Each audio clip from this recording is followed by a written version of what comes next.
All right, welcome to the deep dive. Today we are jumping straight into the 2011 ThunderCats reboot, which for a lot of us was just a total reinvention of a classic. It really was. It took this, fairly simple 80s good versus evil story and turned it into this complex world dealing with class, with racism, with the whole burden of A monarchy. huge modernization. And we want to focus on the one character who I think got the most radical transformation, Tygra. Oh, absolutely. He went from being the stoic, kind of static older brother to being the absolute fulcrum of all the narrative tension. Exactly. So that's our mission today. Why is this version of Tygra so compelling, so human? Why is he this show's true anti-hero? Well, I think you have to start with what we could call the Claudus Complex. Yeah. It's this core psychological conflict he has with Lion-O. Right. Because at the start of the series, Tygra is objectively the better candidate to be king. By a mile. He's an architect, a scientist, an ace pilot, a marksman. Yeah. He earned all of his skills through, sheer hard work and discipline. And Lion-O, he just has the bloodline. So the whole thing is really a sharp critique of hereditary rule. It's merit versus nepotism. Exactly. And that's what makes Tygra's resentment feel so rational, so relatable. You get why he's so bitter. Yeah, you really do. And you can even see this contrast in their gear.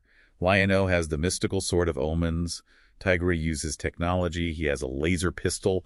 He's the pragmatist. He's the bridge between the old world and the new one. Even his armor is asymmetrical, suggesting that that imbalance inside him. That's a great point. So, okay, that's the professional rivalry. But then the show adds this whole other layer, his personal history.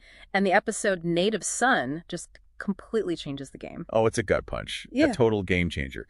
We find out he isn't just an adopted son of the king. No, he's the biological son of Javan, the leader of the Tygra clan. The traitors, the clan that sided with Mum-Ra during the Great Mutiny. So the irony is just staggering. The character most obsessed with Thunderian loyalty and tradition is descended from the people who betrayed it all. And that feeling of being abandoned, it gets replaced with something so much heavier.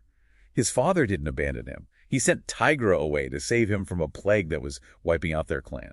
A curse. So Javan sacrificed himself and all his people just to save his son. Which leaves Tygra with this immense burden of guilt, but also gratitude. It's so complex. And that complexity, that burden, it really sets him up for his biggest choices later on, even in the love triangle. Yes, let's talk about that. Right. Cheetara choosing Tygra is, in a way, another win for meritocracy. How so? Well, Lion-O felt kind of entitled to her love because he was the chosen one, right? But Tygra earned it.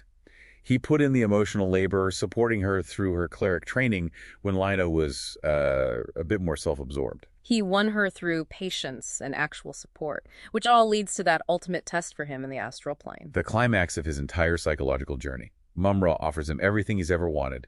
The crown is his. All he has to do is let Lion-O die. And he admits it. But he still pulls Lion-O to safety. He defines himself as a hero not because he lacks ambition, but because he chooses loyalty over power, just like his father did. And you see that growth in other ways, too. He slowly overcomes his own prejudice. He goes from calling lizards vermin to relying on burbles and elephants to survive. It's a slow, realistic change. He has to unlearn the systemic prejudice of the Thunderian elite to accept Lion-O's vision of a united Third Earth. So when you boil it all down, Tygra is this vessel for modern struggles in a fantasy world. He's dealing with adoption, professional failure, systemic prejudice. His arc is powerful because he becomes a hero by choice, never by destiny. Absolutely. Tygra is the shadow that proves the light exists, and that leaves you with something to mull over. If the king represents a kind of divine right to rule, what does it mean for society when its real foundation, the competent, pragmatic, architectural realist, must always live in the shadow of that crown?